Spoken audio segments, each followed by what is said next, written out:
Wakili Duncan Okatch, why then do you think might have informed or prompted the sudden descendancy from stratospheric political heights for the Jubilee Party to its current status?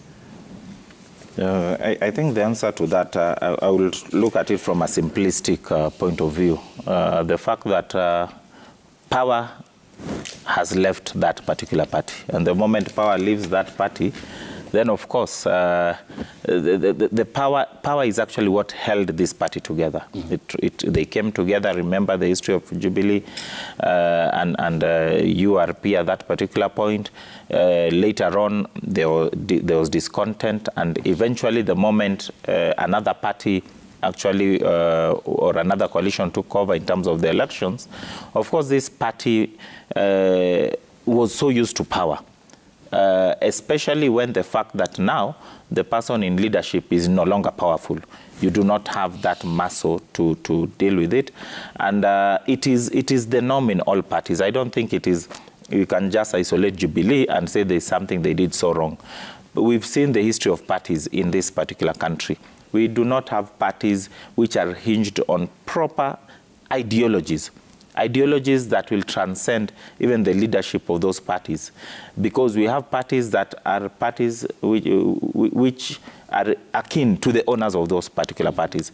If those owners decide to fold that party and move to another party, people move with them, which is unfortunate. And if that party remains as it is, it becomes just a vehicle that is available for purchase by any other person. That's why parties are always purchased and rebranded.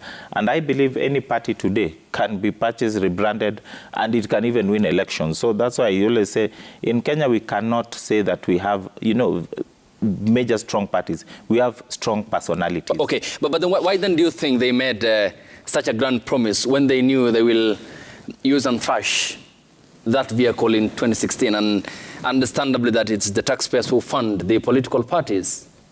The taxpayers fund political parties, but you must know that we are still trying, in terms of the legal framework and regime, to at least improve that. And we have come from quite a distance. The only problem is that politics always comes in and they still try to tamper with the proper hygienic legislations that have been put, just again because it is political parties that come and control parliament.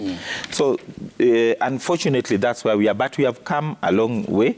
But even if you look at it internationally, it is normal when a leader leaves office or their term comes to an end, there is always a struggle. Look at when Barack Obama was leaving. For you to actually know that who will, from that particular party, take over, it was a struggle. It is normal. There is fallout here and there. It is normal. Even in our neighboring country, Uganda, you can see there's already some issues in terms of who will succeed within the party that has been there for ages. So that struggle will always be there. But unfortunately, if the parties are not hinged on ideology, you'll find that people will just move to the next available vehicle.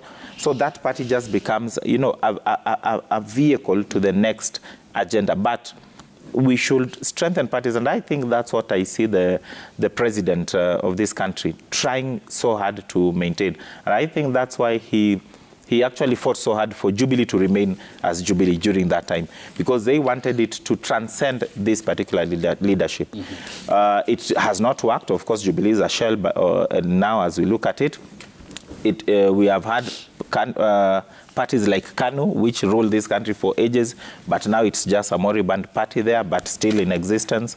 And it can always be revived, that I know. So it's for us now to see whether, because there are already talks that even ODM, as it is already now changing, I think, to MDG or MDC. There's a movement that they are coming up, and we've always seen that transformation. Okay. But it is important for leaders to create parties that will outlive them in terms of strength.